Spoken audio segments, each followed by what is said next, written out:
저희가 하나님의 말씀이라고 믿고 또 읽고 묵상하는 이 성경을 읽다 보면 오늘 같은 장을 만날 때가 있습니다.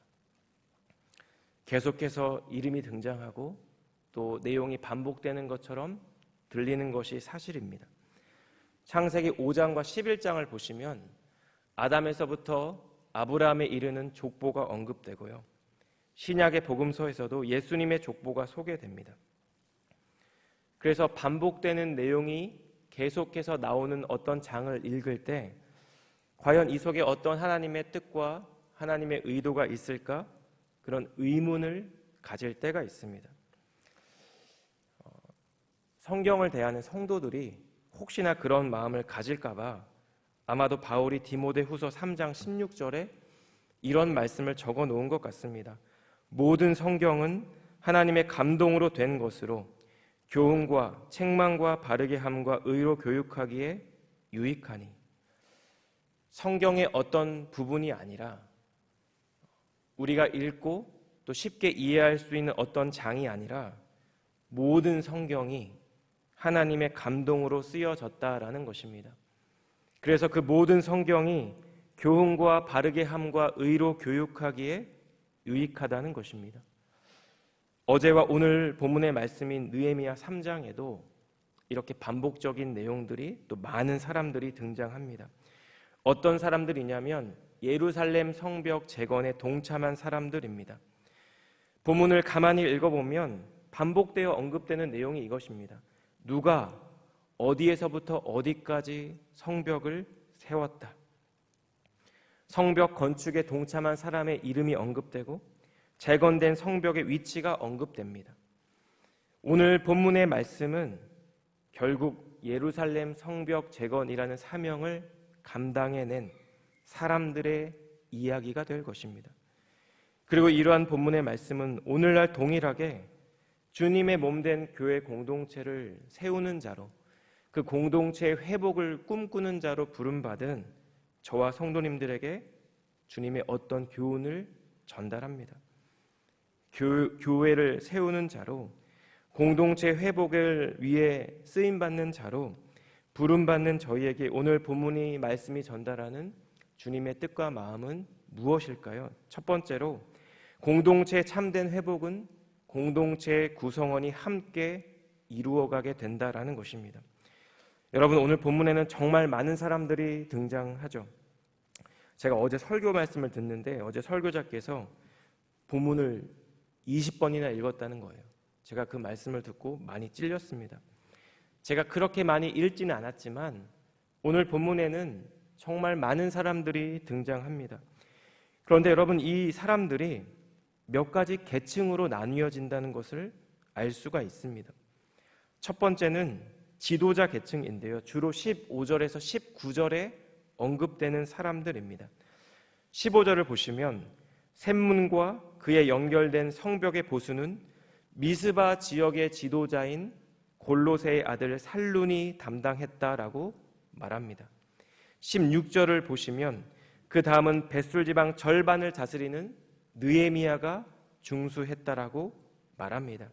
여기서 이 느헤미야는 총독 느헤미야와는 다른 사람입니다. 18절에는 그일라 지방 절반을 다스리는 바웨가 언급되고요. 19절에는 미스바를 다스리는 예수야의 아들 에셀이 한 부분을 중수했다라는 내용이 기록되어 있습니다. 여러분, 이들은 당시 예루살렘과 그 외 지역을 다스리던 지도자였습니다. 하지만 총독 느헤미야의 리더십 아래에서 백성들에게 솔선수범하며 성벽 재건의 중책을 함께 감당했던 자들이 바로 이러한 사람들이었습니다. 두 번째는 레위 사람들인데요. 17절 말씀을 제가 읽겠습니다. 그 다음은 레위 사람 바니의 아들 르훔이 중수하였고 그 다음은 그일라 지방 절반을 다스리는 하사랴가 그 지방을 대표하여 중수하였고 17절에 레위 사람 바니의 아들 르훔이라는 이 표현은 마치 한 명의 레위인이 이 성벽을 재건한 것으로 보이죠. 그런데 여러분, 이 표현을 히브리어 문자 그대로 직역하면 바니의 아들 르훔이 다스리는 레위 사람들 이렇게 번역됩니다. 르훔의 지도 아래 레위 사람들이 이 성벽 재건에 동참했다라는 것입니다. 여러분, 이스라엘 족속 가운데 레위 사람은 어떤 사람들일까요? 따로 구별되어 예배와 성전을 섬기는 자로 구별된 그리고 부름받은 사람들입니다. 이스라엘 사람들이 하나님을 잘 섬길 수 있도록 율법에 따라 하나님을 바르게 예배할 수 있도록 돕는 자들입니다. 그런데 느헤미야 3장 1절을 보면 제사장 무리들도 이 성벽 재건에 동참했다라는 사실을 전달하고 있습니다. 여러분, 제사장들도 그리고 레위인들도 이 성벽 재건에 참여했다라는 것은 예루살렘 성벽 재건이 단순한 공사가 아니라는 것을 우리에게 암시합니다. 이스라엘 공동체의 참된 회복은 단순한 성벽의 재건을 넘어서 하나님과의 관계의 회복이고 하나님을 향한 믿음과 신앙의 회복이고 예배의 회복이라는 것이죠.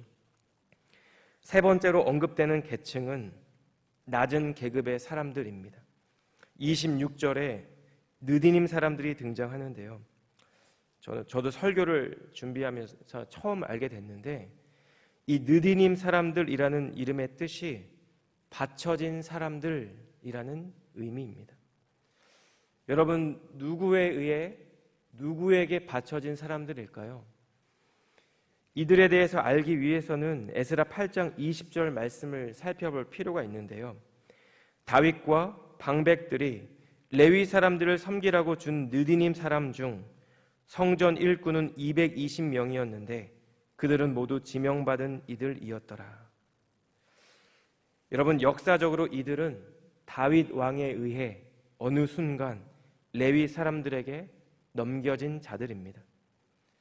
이 느디님 사람들의 기원에 대해서는 정확히 알려진 바가 없습니다. 어떤 학자는 가나안 정복 전쟁 시에 여호수아를 속이고 항복한 기브온 사람들일 것이다 생각하기도 합니다. 어쨌든 이 느디님 사람들은 성전의 여러 잡일을 돕는 일종의 성전 노예들이었습니다. 그래서 이들은 포로 시대 이전에는 별로 언급도 되지 않았던 자들입니다. 그런데 여러분, 포로 생활을 마치고 유다 귀환민들이 예루살렘으로 귀환할 때 예루살렘의 노예로 종으로 살았던 이들이 유대인들과 함께 돌아온다는 것입니다. 포로 생활이 길어지면 여러분, 어느덧 모든 것이 익숙해져 버렸을 그 삶의 자리를 떠나서 유대 귀환민과 함께 이 땅에 돌아왔다라는 것입니다.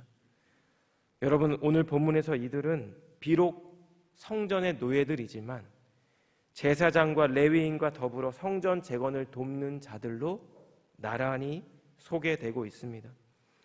여전히 성전의 여러 일로 인해 바쁘고 분주했겠지만 그럼에도 불구하고 성벽의 한 부분을 맡아 중수함으로 이스라엘 공동체의 참된 회복이라는 이 귀한 사명을 함께 감당한 사람들이 바로 이 느디님 사람들입니다. 그리고 마지막으로 성벽이 재건되는 그 지역의 맞은편에 살던 사람들입니다. 23절 말씀과 같이 이들은 자신이 거주하는 집의 맞은편에 그 성벽을 재건했던 사람들인데요. 여러분, 한번 생각해 보십시오. 이들이 이 집에 거주할 때 매일매일 그들은 무너진 성벽을 바라보았을 것입니다. 이들이 얼마나 오랫동안 이 성벽을 보며 살았는지 알 수는 없지만 매일 아침마다 그 성벽을 바라보며 이들은 마음 아파하고 안타까워했을 것 같습니다. 느헤미야에 의해 성벽이 재건된다는 결정을 듣고 적어도 내가 거주하는 곳의 성벽은 내가 중수한다라는 마음으로 이 과업에 동참했지 않겠습니까? 2017년에 한국개발연구원이 성인 남녀 1000명을 대상으로 이런 설문조사를 했습니다. 지난 50년간 한국 경제가 가장 어려웠던 시기가 언제였을까요? 우리가 답을 충분히 추측할 수 있죠.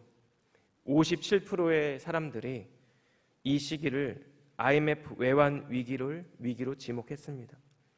그런데 여러분, IMF 조기 극복의 원동력에 대한 똑같은 질문에도 비슷한 수치로 금 모으기 운동을 꼽았다는 설문조사를 본 적이 있습니다. 여러분, 우리는 보통 이 금 모으기 운동이 많이 미화된 기사를 본 적이 있을 텐데요. 분명한 암도 있습니다. 어두운 부분도 분명히 있습니다. 실제로 금을 모아서 수출한 액수가 22억 달러였는데 사실 당시에 IMF에서 착안한 금액에 비해 턱없이 모자르는 금액입니다. 여러 가지로 경제에 미치는 직접적인 영향이 미미했던 정책이기도 합니다. 그런데 그럼에도 불구하고 여러분, 국민들이 이 일을 첫 번째로 꼽은 이유가 무엇일까요? 이 운동이 전국적으로 굉장히 많은 사람들이 참여한 운동이었기 때문입니다. 2개월간 진행된 이 운동에 351만 명이 동참했습니다. 227톤 정도의 금을 모았습니다. 4가구당 1가구 꼴로 65g 정도의 금을 나라의 자원에서 기부한 것입니다. 나라를 위해 온 국민이 함께 헌신하고 함께 희생하는 그 모습 그 자체가 경제 위기를 조기에 극복한 원동력이 되었다는 것입니다. 사랑하는 여러분, 이방인의 박해와 여러 어려움 속에서도 결국 느헤미야와 이스라엘 백성들이 이 성벽 재건을 지속할 수 있었던 것은 다양한 계층의 사람들이 함께 이 일을 이루었기 때문입니다. 공동체의 일이 바로 내 일이라는 의식을 갖고 귀한 동역을 함께 이루었기 때문이라는 것입니다. 사랑하는 여러분, 하나님께서 동일하게 우리 교회에 주신 사명과 비전이 있는 줄 믿습니다. 여러분, 무엇일까요? 구체적으로 참된 예배로 하나님께 영광을 올려드리는 것입니다. 구제를 통해 지역사회에 나아가는 것입니다. 그리스도의 복음으로 이 세상을 깨우는 것입니다. 성도 간의 교제로 참된 하나됨을 이루어가는 것입니다. 그리고 우리 각자가 참된 성도로 함께 세워져 가는 것입니다. 여러분, 이 일에 누구 하나 예외 없이 우리 모두는 부름받은 사람들인 줄 믿습니다. 주님께서 교회에 주신 사명이 나의 사명이고 주님께서 우리 교회에 주신 비전이 나의 비전이기 때문입니다. 여러분, 이러한 본문 앞에서 오늘 우리 주님께서 우리에게 허락해 주신 우리의 삶의 자리에서 사명자의 삶을 살아가는 저와 성도님들을 통해 우리 사랑하는 하늘의 교회가 더욱더 든든히 세워져 가고 또 더욱더 온전히 회복되어져 가는 그런 주님의 일하심을 바라보고 소망하는 저희 모두가 되시기를 예수님 이름으로 축복합니다. 두 번째로, 하나님은 우리의 헌신을 통해 공동체를 세워갑니다. 오늘 본문이 속해 있는 느헤미야 3장은 1절부터 32절까지 예루살렘 성벽 재건에 동참했던 모든 사람들의 명단을 소개하고 있습니다. 그런데 여러분, 본문을 가만히 읽어보면 이름이 중복되어 언급되는 자들이 있다는 것을 발견할 수 있습니다. 느헤미야 3장 1절을 보시면 대제사장 엘리야십이 다른 제사장들과 함께 양문을 건축하고 문짝을 달고 성벽을 지었다라는 말이 나옵니다. 그런데 오늘 본문 28절을 보면 이런 내용이 있습니다.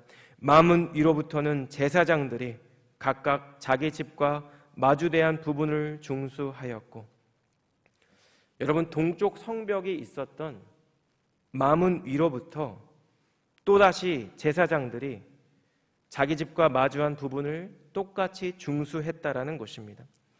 제사장들 가운데 성벽 2곳을 건축한 자들이 있다는 것을 의미합니다. 여러분, 우리는 제사장이니까 주의 일에 헌신된 자들이니까 그랬을 것이라고 생각할 수 있습니다. 그런데 여러분, 이렇게 중복되어 언급되는 인물들이 한두 명이 아닙니다. 21절에 등장하는 학고스의 손자 우리아의 아들 무레못은 4절에서도 등장했던 인물입니다. 23절에 베냐민과 학숲이 자기 집 맞은편 부분을 중수했다는 기록이 있는데 이들은 이미 11절에서 풀무망대를 건축한 사람입니다. 27절에 드고와 사람들이 돌출한 큰 망대 맞은편에서부터 오벨 성벽까지 보수했다라고 전달하는데요.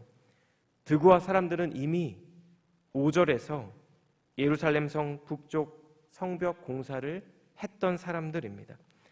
30절에 살레마의 아들 하냐냐도 베레가의 아들 무술람도 11절과 4절에 등장했던 인물들입니다. 여러분, 이 본문의 말씀대로 두 지역의 성벽을 재건한 이 사람들을 어떻게 이해할 수 있을까요? 돈이 많아서였을까요? 아니면 무언가 맡은 것이 더 많은 사람들일까요? 더 많은 지역을 지도했던 사람들일까요? 본문은 이들이 왜 두 곳이나 되는 성벽을 중수했는지 명확하게 그 이유를 밝혀주고 있지 않습니다. 그런데 여러분 20절 말씀이 있는데 우리 20절 말씀은 함께 읽겠습니다. 오늘 본문 20절인데요. 시작. 그 다음은 삽배의 아들 바룩이 한 부분을 힘써 중수하여 성 구비에서부터 제제사장 엘리야십 집 문 앞에 이르렀고, 20절에서 언급된 삽배의 아들 바룩도 성벽 두 곳을 중수한 인물입니다. 느헤미야 10장 6절과 8절에서 북쪽 성벽을 구성하는 양문을 건축했던 제사장으로 언급된 사람이 이 삽배의 아들 바룩으로 추측됩니다. 그런데 여러분, 이러한 내용을 전달하는 20절에 우리가 주목할 만한 표현이 하나 등장하는데요. 삽배의 아들 바룩이 한 부분을 힘써 중수하여 라는 표현입니다. 여러분, 여기서 힘써라고 번역된 히브리어는 구약의 모든 성경에서 거의 모든 용례에서 분노와 관련되어 사용된 단어입니다. 그런데 오늘 본문에서는 열심을 내어라는 단순한 의미를 넘어 더 강렬한 의미를 전달하는 의미로 단어로 사용되었습니다. 여러분, 마치 우리 마음속에 때때로 참을 수 없는 분노가 솟구치는 것처럼, 혹은 우리 마음속 깊은 곳에서 타오르는 열정을 도저히 감당할 수도 억제할 수도 없는 열심이 우리 안에 솟아오르는 것처럼 그런 열심으로 헌신되이 감당했다라는 것입니다. 사랑하는 여러분, 이스라엘 공동체가 성벽 재건의 과업을 통해 공동체성을 회복하고 하나님의 백성이라는 정체성을 회복하는 이 일에 있어서 그 누구보다 열심으로 온 마음과 뜻과 힘을 다해 참여한 사람이 이 바룩이라는 인물이라는 것을 본문 20절 말씀이 우리에게 전달하고 있습니다. 여러분, 저는 이 성벽 두 곳을 중수한 사람들의 이야기, 특별히 바룩을 표현할 때 쓰인 이 힘써라는 단어를 묵상하며 갈망이라는 단어가 떠올랐습니다. 여러분, 우리 모두는 갈망이 있죠. 우리 안에 간직하고 있는 오랜 기도의 제목이 이루어지는 것이 나의 갈망일 수 있습니다. 경제적인 어려움으로부터 완전히 해방되는 것이 내 갈망일 수 있습니다. 오랜 시간 준비했던 그 무언가를 이루어내는 것, 내 가족이 구원받고 하나님의 자녀가 되는 일도 우리의 갈망일 수 있습니다. 제가 개인적으로 좋아하는 찬양 중에 나의 갈망은 이라는 찬양이 있는데요. 이 찬양의 가사가 이렇습니다. 나의 갈망은 주께서 나를 알듯 나도 주님을 온전히 아는 것. 나의 갈망은 주 날 사랑하듯 나도 주님을 사랑하는 것. 주 얼굴 보게 하소서, 주 더욱 알게 하소서. 주님의 눈에 비춰진 아름다운 보리. 내 모든 것 주셨으니 주 형상 담기 위하여 나의 모든 것을 주님께 드립니다. 여러분, 그런데 저와 여러분이 우리 각자만의 갈망이 있는 것처럼 하나님께도 하나님만의 갈망이 있지 않을까, 이 가사를 생각하며 그런 생각이 들었습니다. 주님께서 우리를 사랑하시는 것처럼 우리도 주님을 그렇게 사랑하는 것, 주님께서 우리를 아시는 것처럼 우리도 그렇게 주님을 알아가는 것, 그리고 무엇보다 머리 되시는 예수 그리스도의 몸을 이루는 교회들이 더욱더 온전한 몸으로 세워져 주님의 뜻을 이루어가는 것, 여러분, 이것이 바로 우리 주님의 갈망이 아닐까 생각한다는 것입니다. 여러분, 오늘 본문에서 성벽 재건의 건축을 감당했던 이스라엘 백성들은 분명히 고단했고 힘든 삶을 살았을 것입니다. 대적들의 위협 가운데 성벽을 중수하는 이 일이 너무나 부담스럽고 너무나 버거워 보였을 것입니다. 그런데 여러분, 오늘 본문의 말씀은 이러한 상황 가운데서도 예루살렘 회복의 갈망을 갖고 이 일에 헌신하는 자들의 모습을 우리에게 전달합니다. 어떤 이들은 남들보다 더 수고했지만 자신을 드러내지 않습니다. 더 많이 희생하고 더 많은 것을 주님께 드리면서도 주님의 뜻이 이루어지는 귀한 통로로 쓰임받은 것에 감사하고 감격합니다. 그리고 오늘 본문의 말씀은 바로 이런 자들을 통해 하나님께서 하나님의 공동체를 온전히 세워가신다라는 것을 우리에게 전달하고 있습니다. 사랑하는 여러분, 우리 안에 우리 공동체를 향한 주님의 갈망이 회복되기를 주님의 이름으로 축복합니다. 삽배의 아들 바룹과 같이 주님이 주시는 열심과 열정을 품고 주님이 주시는 힘과 능력으로 주님이 주시는 기쁨 가운데 우리 공동체를 위해 더욱더 헌신하는 우리 사랑하는 저와 성도님들 되시기를 주님의 이름으로 축복합니다. 기도하겠습니다. 사랑하는 하나님, 오늘도 저희 모두를 하나님의 거룩하신 말씀 앞에 세워주시고 나를 향한 공동체를 향한 주님의 뜻과 마음을 깨닫게 하시니 감사합니다. 하나님, 자신의 삶을 들여 예루살렘 성벽을 세워나갔던 이스라엘 백성들의 모습을 보며 주님, 우리 안에 공동체를 향한 사랑과 열심이, 헌신이 회복되기를 간절히 기도합니다. 주님, 나의 작은 수고와 나의 땀과 눈물을 통해 그리스도의 몸된 우리 한우리 교회가 더욱더 예수님을 알아가고 사랑하고 닮아가게 되기를 원합니다. 우리 교회를 통해 한 영혼에게 복음이 전해지고 누군가 그리스도의 사랑을 깨닫게 되기를 원합니다. 주님, 우리 교회에 주신 사명과 비전을 기억하며 우리 각자의 삶의 자리에서 그리고 우리가 참여하는 모든 사역을 통해 주님의 몸된 교회가 더욱더 든든히 세워져 가는 그 일에 존귀하게 사용되고 쓰임받는 저희 모두가 될 수 있도록 하나님, 저희 모두를 축복하여 주시옵소서. 감사드리며 존귀하신 예수님 이름으로 기도드렸습니다. 아멘.